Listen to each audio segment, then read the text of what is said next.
Ukraine has accused Russian forces of shelling areas where rescue efforts are still underway to help residents escape flooding caused by the collapse of the Kakhovka dam. Ukrainian officials say several people were wounded by explosions in Kherson on Thursday, including rescue personnel. The shelling forced a suspension of some evacuations. Officials say they are expanding relief efforts despite the ongoing fighting, with a focus on delivering drinking water. Ukraine's ambassador to the UN expressed his country's anger at the attacks. We strongly condemn shellings of evacuation areas and call on the Russian Federation to cease such attacks and allow the evacuation teams to safely help the affected civilian population. We also urge the Russian Federation to grant full, safe and unimpeded access to the affected areas of the left bank of the Dnieper River, which are currently under its military control. And those explosions rocked Kherson just hours after a visit by the Ukrainian President, Volodymyr Zelensky. He was in the region to assess the ongoing rescue operation, and he promised to reconstruct everything destroyed in the wake of the collapse of the Kakhovka dam. President Volodymyr Zelensky meets with emergency services in the Ukrainian-controlled city of Kherson to assess the damage. 2 days after, the destruction of the dam on the Dnipro River sent torrents of water downstream, flooding towns and villages. The number of casualties remains unclear, but local hospitals are filling up. Zelensky thanked medics and talked with patients during his visit. How are the doctors, he asks. Good, reply the patients, who seem a little starstruck to see their president. When we listen to you, it's moral support no matter how hard it is, says this woman. There are fears the flooding could trigger a humanitarian crisis. As evacuations are underway amidst relentless shelling, some are refusing to leave. Residents of Kherson have already endured Russian occupation before being liberated last November. Many have decided to stick out the floodwaters as well. They'll have to be careful. The Dnipro River forms a de facto front line between Russian and Ukrainian forces. Officials have warned that the surge of water has dislodged landmines planted on the river's banks, which are also floating in the water, along with other debris. Earlier, I could speak to Alexi Goncharenko, who's a member of the Ukrainian parliament, and I asked him whether he agrees with President Zelensky's claims that international aid agencies are not doing enough to help people in the flooded area. Yeah, the awful catastrophe happened, and we don't see really the strong reaction of international organizations. Like Russia did it in the day of Russian language, and United Nations was posting the tweets about, oh, happy Russian language day. But we see what is Russian language. Russian language today is a language of destruction, of killing, of catastrophe of a planetary scale. That's really catastrophe of the planetary scale. I'm joining now from Odessa, and this morning I saw by my own eyes, it's on my Twitter already, video, how the house, just imagine we are 100 kilometers from Kherson, and house is taken by the Black Sea to the shore. So it's something unbelievable. That's so huge catastrophe and so weak reaction of international organizations. I mean, Ukraine could have anticipated that this dam is a potential target and could have anticipated the breach. Could it have been better prepared for it? How you can be better prepared for such flood? I mean, like, first of all, it's absolutely craziness to do this. Secondly, yeah, with Russians, we understand that they can do anything, but how can we prepare for this? I mean, what could we do? In Ukrainian-controlled part on the right bank of the river, the situation is controlled today. The people are evacuated, they receive help, water, and also many charities and organizations doing what they can, including my charity Goncharenko centers. But on the left bank of the river, which is controlled by Russians, the situation is catastrophic. They do not make any proper evacuation. They do not help people. And unfortunately, we realize that maybe there is a small town called Alexi, so maybe its name soon will be also known in the world like Bucha is known. Maybe it is a lot of victims there. We just don't know for the moment. Are you worried about the risks about the power plant, nuclear power plant in Zaporizhia? What is the situation there?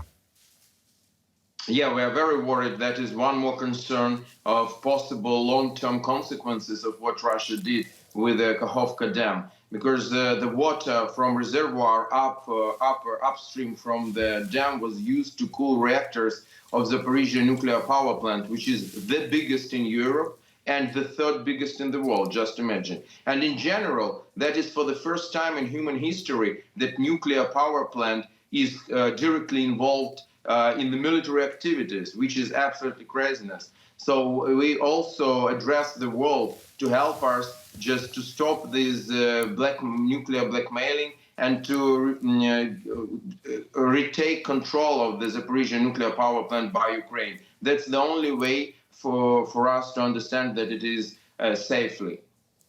Now, there is an impending water supply crisis in the Crimean Peninsula. What is Ukraine trying to do there? According to international law, the situation on occupied areas is a responsibility of the aggressor.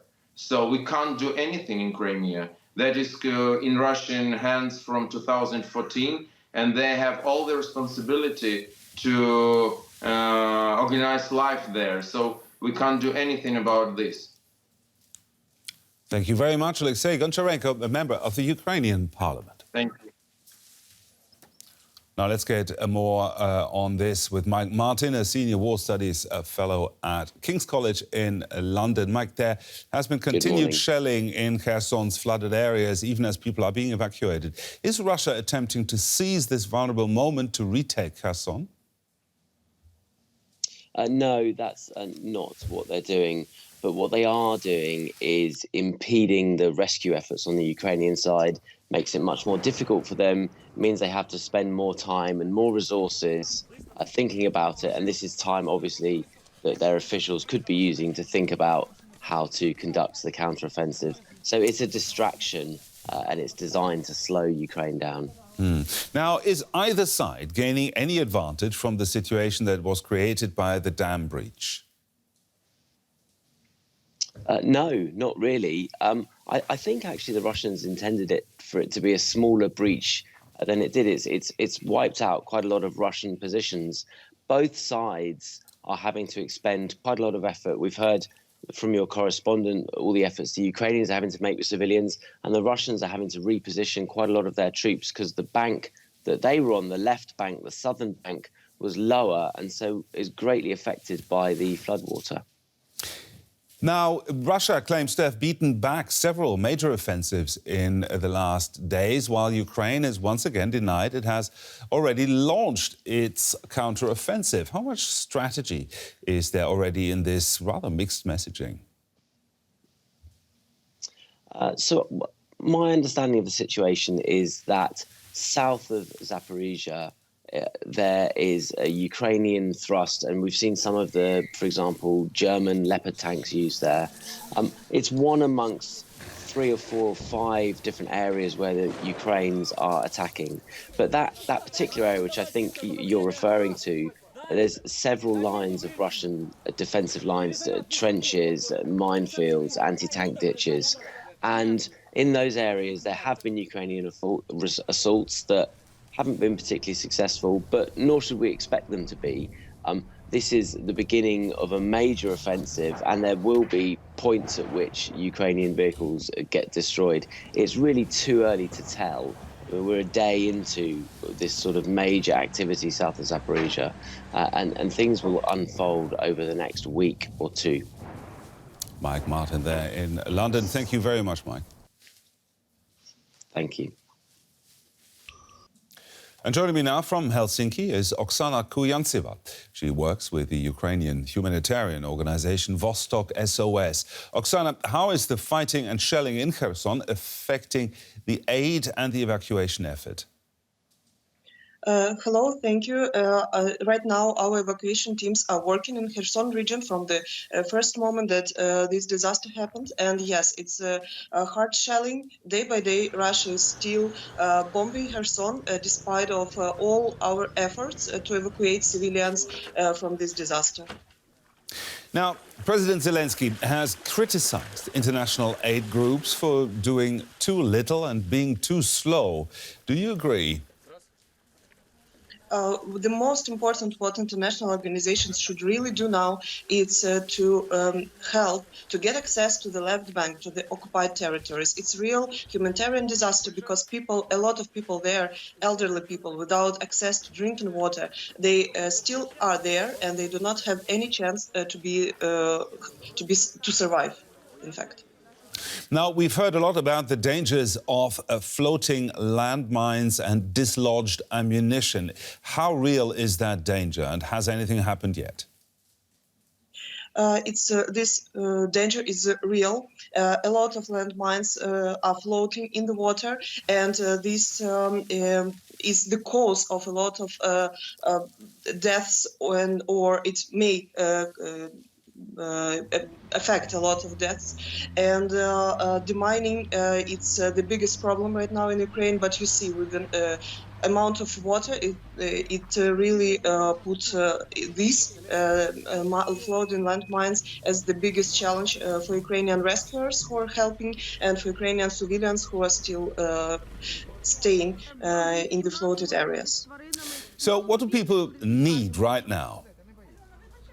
If speaking about needs, right now we need a lot of power boats to survive. In fact, yes, water pumps, and these are the most obvious necessities. But together with it, we need a lot of drinking water because the whole region is without, and also the crisis with drinking water is in, for example, in Mykolaiv region, where a lot of evacuees are going. There is still an evacuation train from Kherson to Mykolaiv, but in Mykolaiv there are so many IDPs right now that they need a lot of food, hygiene, everything that's necessary for survival.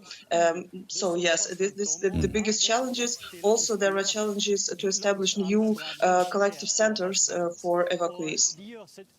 Oksana Kuyansiva there. Thank you very much from the organization Vostok SOS. Thanks a lot. Thank you.